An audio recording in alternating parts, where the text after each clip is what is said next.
climate justice are more connected than we realize. I'm Kasha Sequoia Slavner. I'm a Gen Z documentary filmmaker and a peace and climate activist from Toronto, Canada. I've been feeling so much anxiety about climate change.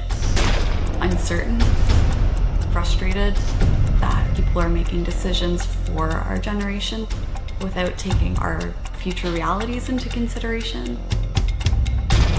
We're still struggling to achieve racial justice,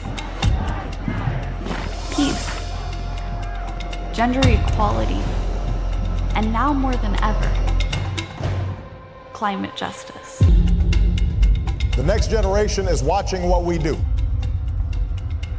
There is such a thing as being too late. A code red for humanity, released today by the United Nations, paints a grim picture for our future unless we take action now. So I decided to look into some of the root causes, and I learned just how much military industries are contributing to environmental destruction. This is kind of missing from the climate conversation, but it needs to be a part of the conversation. I'm on a mission to show just how closely connected peace and climate justice are. Wars, a lot of militarization are taking away budgets, but are also putting a lot of carbon emissions in the air. Through stories of youth making positive change. Campaigning for climate justice is one that can be very, very tiring, very, very fast because of how slow world leaders are acting. Movements of all kinds are pretty much single issue. They're siloed. Peace and climate in our minds is sometimes hard to put them together. But it's so important for those two values to align. And if that means merging issues, then we have to do it. Unless we address these two issues together, our future is in danger. Youth around the world are living with the reality of the climate crisis and the reality of conflicts in their communities. Those who are already exposed to violence and war are those who are also most vulnerable to the extreme weather events. Peace is not possible in a world that is disrupted by climate change. As the climate crisis continues and heightens, the risk of war and violence heightens.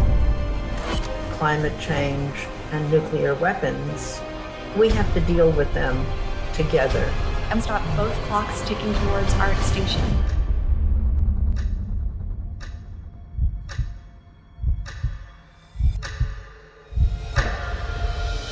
How can we turn our anxiety about these existential threats into bold action that holds leaders accountable?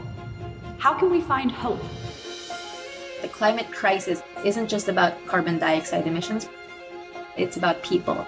What if people were as well trained in waging peace as soldiers are in waging war?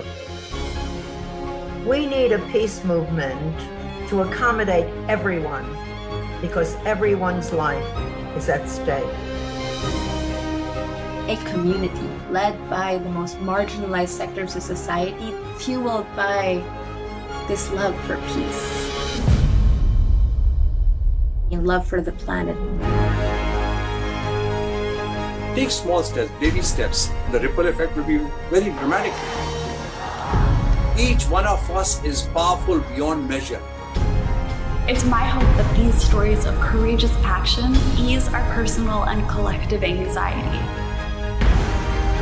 igniting us to stand together and catalyzing a unified intergenerational peace movement for the survival of our planet and all living beings.